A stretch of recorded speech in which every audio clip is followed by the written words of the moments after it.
該係偷車案係咪咧？哇，好犀利！首先顯示下啲棍法先。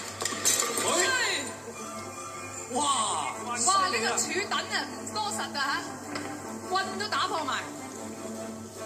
破咗偷車案。哇！入屋偷竊案又破埋，哇！自係咁樣打埋，搶劫我知緊要打碎佢啊！好嘢，唔該晒先生。唔該晒，唔該晒。總之一句講晒，你咩案就全部都打破晒啱㗎啦。唔該晒你，就係呢個好好嘅象徵嚟㗎，象徵住我哋嘅警方咧，將乜嘢案都破，逢案我哋用必破啊！慢鏡頭可以睇下咧，剛才咧係將啲案係全部破晒，啊嗰個過程係點樣喎嚇？青少年犯罪嘅案件破晒，入屋行劫破晒。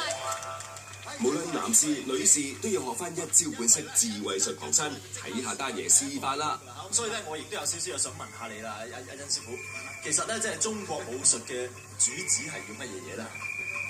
其實呢個中國武術門派咧就好多，如果我而家喺度講咧，就講到聽朝都講唔完嘅。喂，講啊無謂講啦，不如示範下啦，好唔好啊？用動作嚟啊，好唔好啊？好，嚟我哋表演先啦。小心。咁呢個中國功夫其實最基本咧有，譬如插板啦、插頭龍啦、邊錘啦、勾錘啦、插板、插頭、邊錘、勾錘，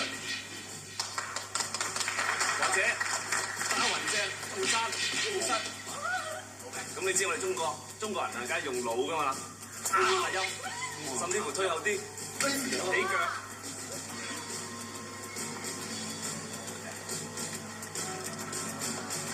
真正武功嘅示範啦！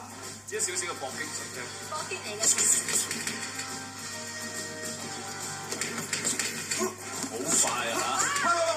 講啦，喂，你喺電影嗰度咧嚇，嗰啲招數咧就非常乾淨、非常清楚。你咁樣打我，我都睇唔到嘅，咁點搞啊？拍戲又唔同喎，拍戲啲動作要大啲，要美感啲嘅喎。又示範下啦！咁咪慢啲做啦。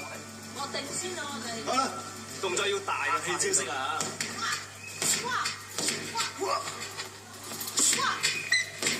係啊！咁啊睇下精咗啦。喂，阿甄子丹，我話俾你聽啦，而家嗰啲拍戲咧，淨係拳腳咁，我要飛天嘅喎，吊威也咁啊！嚇！跟住點啊？喂，唔好嚇我哋啊！哎呀，好快，果然係真功夫啊！各位，係咪啊？身手敏捷啊，真犀利喎！